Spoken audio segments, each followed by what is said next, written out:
नमस्कार, आप देख रहे हैं आज तक और मैं हूं मौसमी सिंह। दिल्ली के सियासी दंगल में एक तरफ जहां भारतीय जनता पार्टी और दूसरी तरफ जहां आम आदमी पार्टी अपना दमखम दिखा रही है, एंट्री हो रही है अब लोकसभा में नेता विपक्ष राहुल गांधी की। जी हां, कांग्रेस के स्टार प्रचारक ट्रम्प कार्ड राहुल गांधी सीलमपुर से रैली की शुरुआत कर चुके हैं और उसके साथ ही आगाज हुआ है कांग्रेस की चुनावी प्रचारों की फेहरिस्त का और सीलमपुर से ये शुरुआत हो रही है। तो हमारी ये ग्राउंड रिपोर्ट में आपको दिखाएंगे कि क्या मूड है, मिजाज है, कांग्रेस कार्यकर्ता किस तरह से गदगद है राहुल गांधी के आने से और किस तरह से जय बापू, जय भीम, जय संविधान के नारे तले कांग्रेस एक बार फिर से वापसी करने की कोशिश कर रही है, क्योंकि एक वक्त था जब दिल्ली में कांग्रेस पार्टी की तूती बोलती थी और लगातार 15 साल तक शीला दीक्षित दिल्ली की मुख्यमंत्री रही, लेकिन दिल्ली में कांग्रेस का किला ढहा और उसके बाद आम आदमी पार्टी ने एक तरीके से कांग्रेस को ओवरटेक कर लिया, जिसके चलते कांग्रेस की जो सियासी जमीन है दिल्ली में सूखी पड़ गई। अब देखिए, सीलमपुर में हम लोग हैं और यहाँ पे किस तरह से पहली रैली राहुल गांधी की है और कैसे चुनावी सभा की तैयारी कांग्रेस ने की है, ये संदेश देने के लिए कि हम लोग कोई वोट कटर्स नहीं है। जिस तरह से लगातार आरोप लग रहे हैं कि कांग्रेस पार्टी सिर्फ वोट कटिंग के लिए है या वोट कटवा है और एक थर्ड प्लेयर है जिसके आने से सीधा फायदा, ये आरोप लग रहा है कि भाजपा को मिल रहा है। लेकिन कांग्रेस का कहना है कि हम एक गंभीर प्लेयर है और हम यहाँ पे सरकार बनाना चाहते हैं और यही वजह है ना सिर्फ राहुल गांधी, इसके बाद प्रियंका गांधी और कांग्रेस के अध्यक्ष मल्लिका अर्जुन खड़गे भी यहाँ पे लगातार बैक टू बैक रैलीज करेंगे, रोड शोज करेंगे, चुनाव प्रचार करेंगे, डोर टू डोर कैंपेन्स करेंगे। तो कुछ इस तरह का मूड और मिजाज कांग्रेस बना रही है। कहीं ना कहीं अंदर खाने भी ये चर्चा है कि जब तक हम दिल्ली में लड़ेंगे नहीं तो कभी भविष्य में हम आएंगे कैसे। अब देखिए, यहाँ पे जो पोस्टर्स है और बैनर हैं वो आपको सारी कहानी कहेंगे, क्योंकि यहाँ पे आप देख रहे हैं कि किस तरह से अब यहाँ पे अब्दुल रहमान, जो कि आम आदमी पार्टी के विधायक होते थे, उनका पोस्टर आपको नजर आएगा। वो अब कांग्रेस के कैंडिडेट है। राहुल गांधी की वो सत्या तस्वीर दिखाई है जिसमें भारत जोड़ो यात्रा में Rahul Gandhi white T shirt में चलते हुए नजर आ रहे हैं और अब्दुल रहमान लिखा है। साथ में आप देखिए कि बाबरपुर की भी जो है यहाँ पे जिक्र हो रहा है, क्योंकि दोनों सटे हुए इलाके हैं और दोनों में कांग्रेस को लग रहा है कि हमारी यहाँ सीलमपुर और बाबरपुर में चांस है। लेकिन सीलमपुर नॉर्थ ईस्ट दिल्ली का एक तरीके से सियासत का केंद्र माना जाता है और यहाँ पे जो चौधरी मतीन अहमद हैं वो कांग्रेस के कद्दावर नेता रहे, लंबे समय तक 5 बार यहाँ के विधायक रहे और कांग्रेस के एक तरीके से वो बड़े चेहरे थे। उनके बेटे यहाँ पे पदाधिकारी भी रहे, उनका नाम है जुबैर अहमद और पाला दोनों तरफ बदला गया है। जुबैर अहमद अब आम आदमी पार्टी से चुनाव लड़ रहे हैं और चौधरी मतीन साहब ने भी आम आदमी पार्टी का दामन 3 महीने पहले थाम लिया। तो आइए बात करते हैं, यहाँ पे जो लोग हैं उनसे पूछते हैं कि भाई साहब आप क्या सोच रहे हैं, आज रैली में आए हैं क्या सोच के, क्या कांग्रेस समर्थक है या कांग्रेस कार्यकर्ता? नहीं मैम, कांग्रेस समर्थक नहीं है, लेकिन यह है कि हम युवा हैं तो युवाओं की बात करने के लिए जो युवाओं की बात करेगा हम उसका साथ देंगे। राहुल जी, केजरीवाल जी आए, केजरीवाल ने स्कूल अच्छे बनाए, ये सब बोल करके उन्होंने ढोंग किया है, लेकिन युवाओं के लिए क्या किया है? युवाओं को उन्होंने कोई रोजगार की बात नहीं की है, युवाओं के लिए उन्होंने कोई भी नया डेवलपमेंट नहीं किया है। तो राहुल जी युवा हैं, प्रियंका जी दीदी युवा हैं, तो देश को आगे बढ़ा सकती है, इसलिए अब की बार दिल्ली बदलाव चाहता है, कांग्रेस का साथ देगा। अच्छा, आप क्या सोचते हैं भाई साहब? मैं सोच नहीं रहा हूँ, मैं ये अनुमान लगा रहा हूँ, अब मैं कंपैरिजन कर रहा हूँ कि शीला के 10-15 साल का कार्यकाल और केजरीवाल के 11 साल के कार्यकाल में कौन बेहतर है। कंक्लूजन सीधा सीधा शीला के फेवर में जाता है। कांग्रेस के जो कार्यकाल रहे उसके फेवर में जाता है। दिल्ली में जो लगातार विकास होता था, रात दिन जो कंस्ट्रक्शन काम होता था, कॉलेज का, हॉस्पिटल का, स्कूल्स का, वो बंद हो चुका है पिछले 11 साल से। तो कंपैरिजन करने का वक्त आ गया है। केजरीवाल क्या करते हैं आप, क्या काम करते हैं? मैं पढ़ाता हूँ बच्चों को, अध्यापक है आप? तो मैं पढ़ाता हूँ, तो मैं अब कंपैरिजन कर सकता हूँ। मेरे पास एक अच्छा डेटा है, 11 साल का और 15 साल का, बहुत टाइम होता है। केजरीवाल को टाइम दिया था, जिस माहौल से निकल कर वो आए। डेटा में क्या कहता है डेटा? डेटा देखिए, पिछले 11 साल में केजरीवाल से एक नया हॉस्पिटल नहीं बन सका है इलाके में, नहीं पूरी दिल्ली बता रहा हूँ। 14 हॉस्पिटल थे जिस वक्त कांग्रेस की सरकार गई थी यहाँ से कंस्ट्रक्शन में, वो अभी भी कंस्ट्रक्शन में ही है। और बहुत सारे ऐसे हॉस्पिटल थे जो सुपर स्पेशलिटी में आते थे, लेकिन अभी भी वो आधे ही हैं, वहाँ कोई डॉक्टर नहीं गया है प्रॉपरली। सुपर स्पेशलिटी कई सारे, जैसे कि राजीव गांधी वाला जीटीबी नगर के सामने आप ले लीजिए, 1000 से ज्यादा केजरीवाल ने, मतलब शीला के टाइम में स्कूल बन चुके थे, लगभग 2-2 मंजिल के थे वो।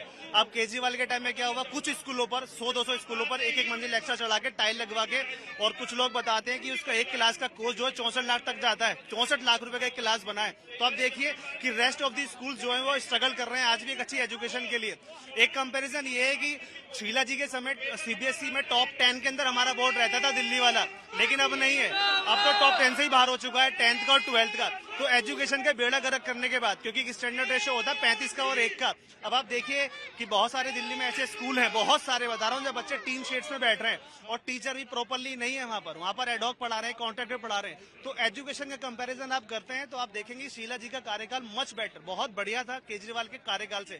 केजरीवाल का फोकस सिर्फ रेवड़ी पे रहा और रेवड़ी पे रहा। और दूसरा, जब कंस्ट्रक्शन पे आप कंपैरिजन करेंगे शीला के कार्यकाल का, तो आप पाएंगे कि मेट्रो ले लीजिए, फ्लाईओवर ले लीजिए, सड़कें ले लीजिए, आप बहुत बड़ी आपका अपना है कि आपने कि व्हाट्सएप फैक्ट्री से देखा है? ये सीधा अखबारों का डेटा बता रहा हूँ मैं आपको। अच्छा। वो ये मेरा डेटा नहीं है, और ये आपको क्या लगता है? अवेलेबल है। अच्छा। और ये नहीं लग रहा है, क्योंकि देखो एक जो अवेयर वोटर होता है वो चीजों को नोटिस करेगा। देखो मुझे नहीं चाहिए रेवड़ी वेवड़ी, मुझे नहीं चाहिए 100-200 यूनिट फ्री नहीं चाहिए, मुझे मुफ्तखोरी नहीं चाहिए, मुफ्तखोरी मुझे चाहिए नौकरी, मुझे चाहिए रोजगार के अवसर आप दीजिए, मुझे चाहिए पीस, मुझे चाहिए सिक्योरिटी। पर कांग्रेस भी तो ऐसे ही कर रही है कि मुफ्त में लो आप 2500 रुपए, मुफ्त में लो आप, फिर 8500 देगी बेरोजगारों को। ये जो है ना केजरीवाल जी ने चालू किया था, तो मजबूरी हर पार्टी की, हर पार्टी को मजबूरन उसके ट्रैक पे आना पड़ रहा है, वरना तो हर कोई मेहनत करके खाता है।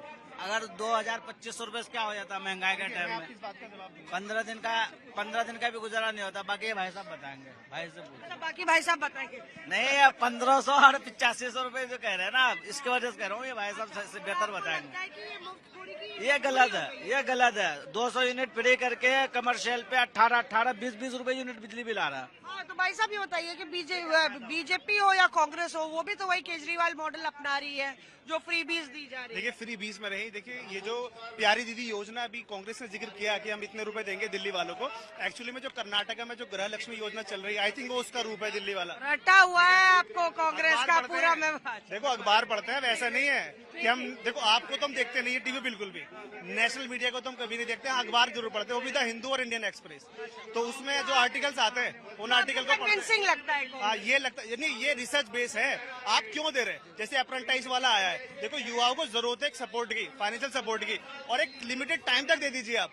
अब जैसे कि अभी केजरीवाल ने किस्तों वाला नारा दिया, मैं पूछना चाहता हूँ, आपके जो कार्यकर्ता एजेंट थे घर घर जाके बैठ गए, उन्होंने क्या लिया डेटा के आधार पर? आधार कार्ड लिया और पैन कार्ड लिया, और आपको एक पर्ची फाड़ के दे दी केजरीवाल की।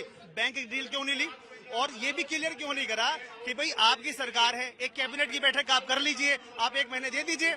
आपने पंजाब में भी तो शायद वादा किया था, वहां तो पूरा नहीं कर सके ना। तो दिल्ली कोई हरियाणा कोई पंजाब नहीं है, ना कोई मध्य प्रदेश है, राजस्थान है। ये हाईली एजुकेटेड यूनियन टेरिटरी है, जिसमें मोस्टली जो है अर्बनाइज एरियाज हैं। यहाँ लोग सवाल करना जानते हैं। तो जो भाई साहब बात कह रहे हैं, क्या आप लोग को लगता है कि जो ये 8500 का दिया है, अरे भाई साहब खुद भी बात कर लो ना, कितना रिकॉर्ड कहाँ डालोगे यार ये यूट्यूब पे? जाएगा कहाँ ये? आपको भारत जोड़ो यात्रा में देखा था? भारत जोड़ो यात्रा में आपको देखा था, और इसको जो है बहुत चलना पड़ा था भारत जोड़ो में। आप लोग चले? बिल्कुल चले। आपको हमने देखा था बाराखंबा और अजमेर, हाँ निजामुद्दीन के दरगाह पे आपसे बात भी हुई थी, तो आपके पसीने में भागना पड़ा था उसमें। बहुत। आप तो पैदल चले और टेम्पो पे बैठ गए।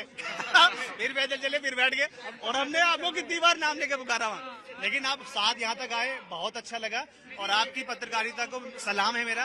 और मैं भैया कोशिश होती है, बहुत कम पत्रकार हैं ऐसे जो सड़क पे जमीन पर रहकर पत्रकारिता करते हैं।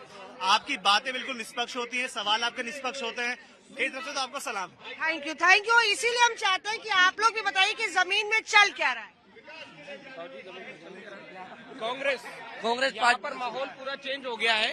जिस तरह से पिछले 4.5 साल यहाँ के लोकल लोगों ने माहौल बनाया कांग्रेस के सपोर्ट के लिए और मौजूदा सरकार के खिलाफ पूरी बातें करी, उसके बाद में अब जो माहौल एकदम से बदलने की कोशिश की गई है, 6 महीने के अंदर एकदम से माहौल नहीं बदला जा सकता। लोगों का जो माइंड है वो पूरी तरह से सेट हो चुका है कि सिर्फ कांग्रेस, राहुल गांधी और कांग्रेस।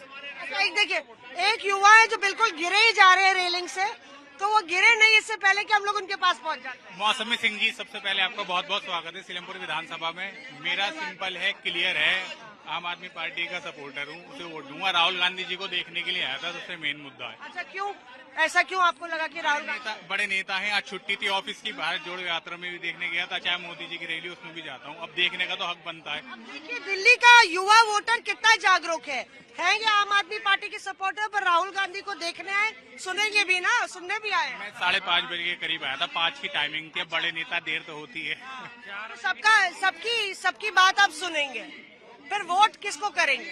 अभी संदीप दीक्षित जी बोल रहे हैं, एक्स चीफ मिनिस्टर के बेटे हैं, लेकिन वोट तो आम आदमी पार्टी को जाएगा कई मुद्दों के आधार पर। यही खूबसूरती है डेमोक्रेसी की। किसी ने बताया कि क्यों नहीं जाएगा, आप बताएंगे आम आदमी पार्टी को क्यों वोट करेंगे? 3 पॉइंट। सिंपल है, एजुकेशन है। जो मैं 6th क्लास में था उस वक्त शीला दीक्षित जी थी, मैंने देखा स्कूल में लाइट नहीं आती थी, जो ऑनेस्टली है। दूसरा है हॉस्पिटल, हम लोअर मिडिल क्लास लोग हैं, गवर्नमेंट हॉस्पिटल में इलाज कराना होता है, चाहे मोहल्ला क्लिनिक हो। थर्ड चीज है पॉलिसीज, पढ़े लिखे लोग हैं, चाहे वो आतिशी जी हो, ऑक्सफोर्ड यूनिवर्सिटी पढ़ी लिखी हो, ये मुद्दे हैं, ये है बहुत इम्पोर्टेंट। क्या नाम है भाई तुम्हारा? मेरा हैदर नाम। हैदर आए हैं सुनने के लिए। और ये देखिए, आपकी दिन भर कोचिंग करते हो? नहीं, मैं जॉब करता हूँ। जॉब करते हो, फिर शाम को रैलियों में सुन लेते हो बात? दरअसल मेरा रोटेशनल ऑफ रहता है, तो आज मंडे आज ऑफ मिला हुआ था, इसलिए आया हूँ। और देखिए, संदीप दीक्षित जो है वहाँ पे आप देखिए कि मंच पर बोल रहे हैं, जरा कैमरा उधर भी दौड़ाया जाए। संदीप दीक्षित चैलेंज कर रहे हैं अरविंद केजरीवाल को, और यहाँ पे संदीप दीक्षित, हालांकि इंटरेस्टिंग है कि पहली बारी एक लंबे समय बाद लगातार डोर टू डोर कैंपेन कर रहे हैं नई दिल्ली में, और यहाँ पे कांग्रेस के मंच पर दिखे, क्योंकि डीपीसीसी के दफ्तर में कम ही दिखते हैं। हाँ, क्या बात आप कह रहे थे? संदीप दीक्षित अभी बोल रहे हैं, तो वो भी चुनाव लड़। मैं करीब 5:30 बजे करीब आया था, तो ओखला से अमातुल्ला खान साहब है, अभी डिक्लेयर नहीं हुआ, एक्स MLA रह चुके हैं। वो अक्सर संघ के खिलाफ बात करते हैं, बीजेपी के खिलाफ बात करते हैं। अपोजिशन पार्टी करना चाहिए। उनके खुद के एक बड़े भाई हैं आसिफ मोहम्मद खान, अभी बिहार के अपॉइंट हुए हैं लेफ्टिनेंट गवर्नर, तो उनका खुद भाई अगर बीजेपी के सपोर्टर हैं, बीजेपी ऐसी किसी को लेफ्टिनेंट गवर्नर तो अपॉइंट करेगी नहीं, तो पहले वो अपने परिवार को देखें, उसके बाद ही सामने। सबकी अपनी अपनी चॉइस होती है ना, आपकी अपनी चॉइस हो सकती है, आप अपने भाई को बुलडोज नहीं करेंगे उसी तरीके से ना। यही तो लोकतंत्र है, यही तो लोकतंत्र है। और यही, शुक्रिया हमसे बात करने के लिए, ऑल द बेस्ट। तो यहाँ पे क्या भाई साहब, आप कहाँ से चले आए? 2 घंटे से राहुल गांधी को देखने के लिए अपने बच्चे। ये दोनों जुड़वा है? ये छोटा है, ये बड़ा है। मैं राम और श्याम है, क्या नाम है इन दोनों का? एक का जोहरान, एक का सुभान। मैं राहुल गांधी जी को दिखाने लाया हूँ अपने बच्चों को। जी, तो ये जानते भी हैं राहुल गांधी कौन है? बोलो कौन है राहुल गांधी? कहते हमारे नेता है। हमारे नेता है। अच्छा, तो आप बच्चों को दिखाने लाए हैं, तो दिन में काम, शाम को रैलियों का अटेंड करना। जी, तो राहुल गांधी अच्छे लगते हैं आपको? क्यों? जी, कांग्रेस के सब में बड़े नेता हैं वो, और हमें कांग्रेस बहुत अच्छी पसंद है, हम कांग्रेस को ही वोट देंगे। जी। और कैंडिडेट कौन है कांग्रेस में? अब्दुल रहमान जी। तो पहले तो आम आदमी पार्टी में थे, तो ये अदला बदली हो गई। अब क्या करें मैम, हमें कांग्रेस को लेकर आना, क्योंकि पिछली साल झाड़ों में कुछ भी काम नहीं हुआ, इस टाइम देख लो गली गली सड़ी पड़ी है। आपको बता दें कि देखिए, समझना होगा यहाँ का वोट बैंक और यहाँ की राजनीति। देश की राजधानी दिल्ली की राजनीति बाकी इलाकों से अलग है। यहाँ अर्बन वोटर्स काफी ज्यादा हैं, उसके अलावा अलग अलग पॉकेट्स में अलग अलग समुदाय के वोट हैं। आपने देखा किस तरह से अरविंद केजरीवाल साहब ने जाट आरक्षण का मुद्दा छेड़ा। दूसरी तरफ एक अल्पसंख्यक वोटर है और दलित वोटर है, और ये बड़ी तादाद में इन्होंने एक तरीके से स्विच ओवर किया पिछले 3 चुनावों में कांग्रेस पार्टी की तरफ को छोड़ के आम आदमी पार्टी की तरफ, और लगभग 22 सीटों पर अल्पसंख्यक वोटर निर्णायक माने जाते हैं। यही वजह है कि आम आदमी पार्टी काफी तंतनाई हुई थी जब कांग्रेस ने लगभग 22 कैंडिडेट उम्मीदवार रह गए हैं, 48 सीटों पर कैंडिडेट भी घोषित कर दिए हैं, और इसको लेके काफी तनाव आम आदमी पार्टी और कांग्रेस में हो गया, क्योंकि इंडिया अलायंस के ये दोनों मेंबर्स हैं, और इसको लेके इंडिया अलायंस भी अलग अलग धड़ों में बढ़ गया है कि आपस में क्यों लड़ाई हो। कांग्रेस की रणनीति ये है कि अगर हम अभी अपना पैर और पंजा दिल्ली में जमाने की कोशिश करते हैं तो आगे भविष्य में बीजेपी बनाम कांग्रेस की लड़ाई होगी और आम आदमी पार्टी का सफाया होगा, उससे डायरेक्ट कांग्रेस को फायदा होगा। वहीं आम आदमी पार्टी को लगता है कि कांग्रेस गठबंधन का धर्म नहीं निभा रही है और कहीं ना कहीं हरियाणा चुनाव का बदला उससे ले रही है। सबसे महत्वपूर्ण गढ़ जो दिल्ली का है, जहां अरविंद केजरीवाल चेहरा है जो कि सुप्रीमो है आम आदमी पार्टी के, वहां पे इतनी ताकत अगर कांग्रेस झोंक रही है तो एक तरीके से डायरेक्ट कन्फ्रंटेशन या लड़ाई एक तरीके से आम आदमी पार्टी से ले रही है और बीजेपी को फायदा पहुंचा रही है। तो यहाँ पे वोटर्स जो है वो देखिए मूड और मिजाज भी डिजिटल पे भी चुनाव ये लड़ा जाता है। सोशल मीडिया पे दिल्ली में अर्बन वोटर काफी है, कोई मोबाइल पे सुन रहा है, कोई मोबाइल बना रहा है, ऐसे वीडियोस ले रहा है, कोई सेल्फी यहाँ पे देखिए आप खींच रहा है, और कुछ इस तरह से प्रचार और प्रसार हो रहा है लगातार। यहाँ पे आपको जैसे लोकसभा के चुनाव में इतनी जमात दिखती नहीं है, यहाँ पे कैमरामैन, यूट्यूबर्स, मीडिया का पूरा घेरा दिखता है, क्योंकि जाहिर तौर पे देश की राजधानी दिल्ली जो है कवर करने में सारे रोड और रास्ते दुरुस्त और बुलंद हैं और मीडिया कहीं भी पहुंच सकती है। यही वजह है वायरल वीडियो से भी चुनावी बयार और हवा बदली जाती है। अब पीछे संदीप दीक्षित को सुन रहे हैं किस तरह से वो उनका जो चुनाव है वो कहीं ना कहीं अरविंद केजरीवाल के लिए एक तरीके से उनकी जो चुनावी लड़ाई है वो अरविंद केजरीवाल के लिए एक तरीके से नाक में दम किए हुए है, क्योंकि एक तरफ परवेश वर्मा, दूसरी तरफ संदीप दीक्षित ताबड़तोड़ अरविंद केजरीवाल पे बतौर नई दिल्ली कॉन्स्टिट्यूंसी में हमला कर रहे हैं। और ऐसे में पूरा जो माहौल है वो कांग्रेस की एंट्री से एक तरीके से काफी तीखा और काफी टकरावपूर्ण होता हुआ यहाँ पे नजर आ रहा है।